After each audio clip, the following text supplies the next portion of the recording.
different tone, saying she's buried with nature. I mean, I don't, that's not how people talk. I've said this before. Nobody talks that way. I mean, it's got a different tone to it. So it makes you wonder, was somebody using ChatGPT? 6 months since Nancy Guthrie was taken from her home in the middle of the night. And what do we have? We all knew this was coming. Thanks for doing this. I know you've been following this case as well. Before we get into the ransom notes, what do you make of the timing of all of this to release this information today? There was the report that came out that some DNA of a hair fiber didn't really turn anything up.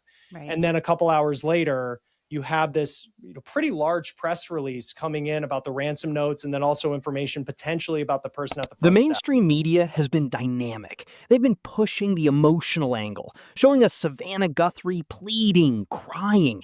And look, I feel for her. I do. Any child waiting for their mother, it's heartbreaking. But you already know what I'm about to say. While they spin the web of tragedy, the powerful forces in Washington, D.C. and their Mockingbird media partners are busy. They're busy making sure the real story stays buried deep. I need you to stay with me here, because what I'm going to show you, it challenges everything they've told us. Finally, after half a year of silence and cover-ups, the Pima County Sheriff's Office in Arizona released the actual ransom notes. For the first time. Why now? Actually, wait, let me rephrase that. Why wait 6 months to release evidence the public could have used on day one? You know, just like I know, they only release information when it benefits their narrative. Now here's where it gets interesting. There are 2 notes, not 1, 2. And they don't just have different words. They have entirely different souls. My mind from this. Yeah, and I remember at the time that this came in, I mean, this was already like the headline. I mean, everybody remembers back at the beginning of the year as like this was developing. Like, I mean, this was the story of the year, and it may be actually at the end by the end of the year. That first one that stood out to me too, before we read that second one, USD. Because I just think like nobody says USD if you're in the United States. You would just say, $10 million, $6 million. And the border, you can cross into Nogales, which is just like an hour. The first note, sent right at the beginning, is demanding, clinical, cold. It uses phrases like USD and Bitcoin address below. It threatens death with a specific deadline. It feels programmed. It feels professional. This wasn't an accident. Not an accident at all. It screams premeditation. And then they include 2 tiny details to prove they were there. Details about a floodlight and a smartwatch. Think about that. Do not play games. Law enforcement will not be able to help you. And then at the bottom, it's written as she had a white smartwatch on the floor of her bed, and white floodlight in the backyard was destroyed. And there had been some reporting along the ways with this note about the smartwatch we heard early on and talk of the floodlight. The level of planning to destroy security and then use it as leverage? This is advanced warfare against an American family. But then, wait, stay with me. Then comes the second note, sent just 4 days later. The tone?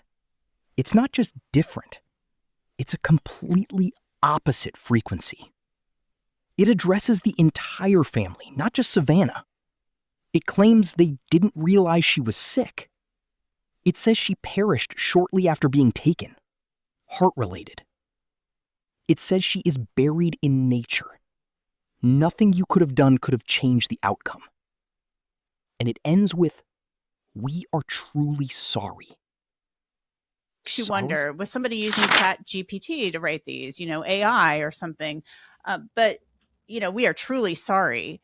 And there's nothing you could have done. Well, you said before she'd be fine if he paid the money, the millions of dollars in ransom in Bitcoin. So I find this to be very curious, and it makes no sense to me at all. These are 2 different styles, 2 different tones.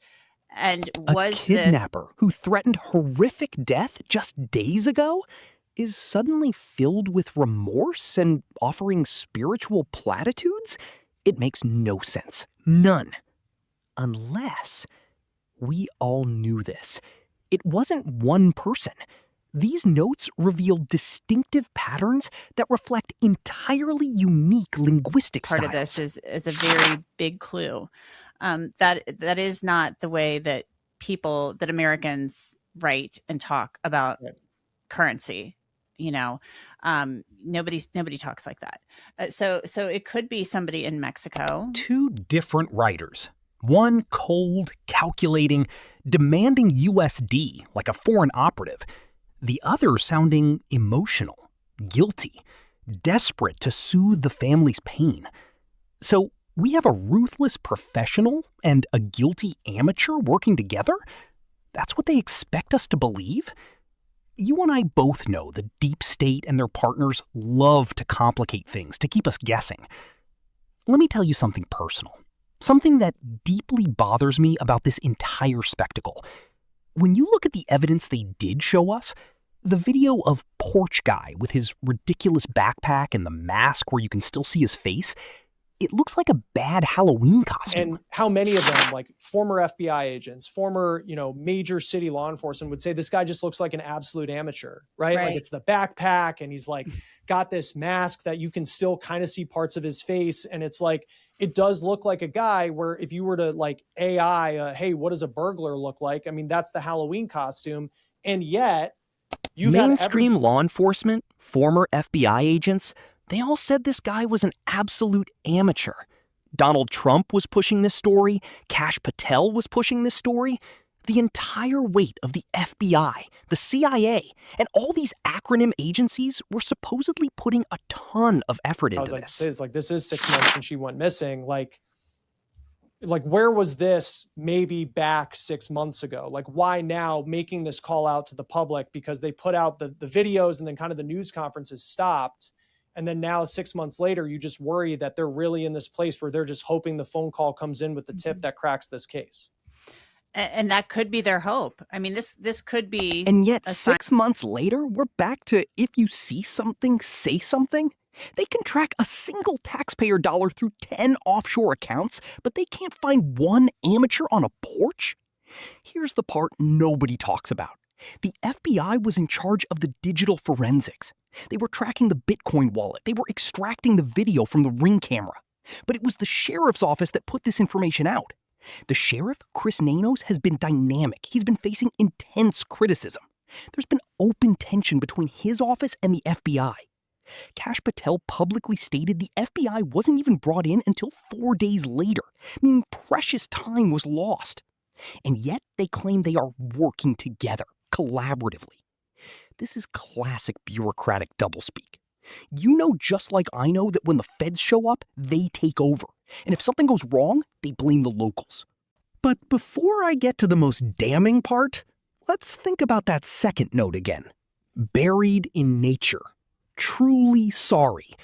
It sounds less like a kidnapper and more like someone who made a horrific mistake and is desperately trying to manage the fallout. Is it possible these notes were a cover? Elaborate, scripted lie to cover up a homicide that happened much closer to home? I don't know that for sure, but you have to wonder. Mainstream media won't ask that question.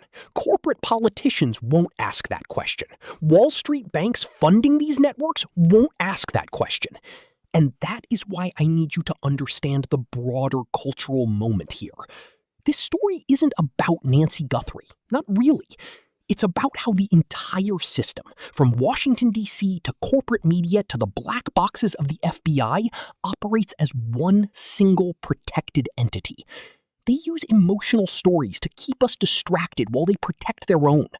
They release information when it benefits them.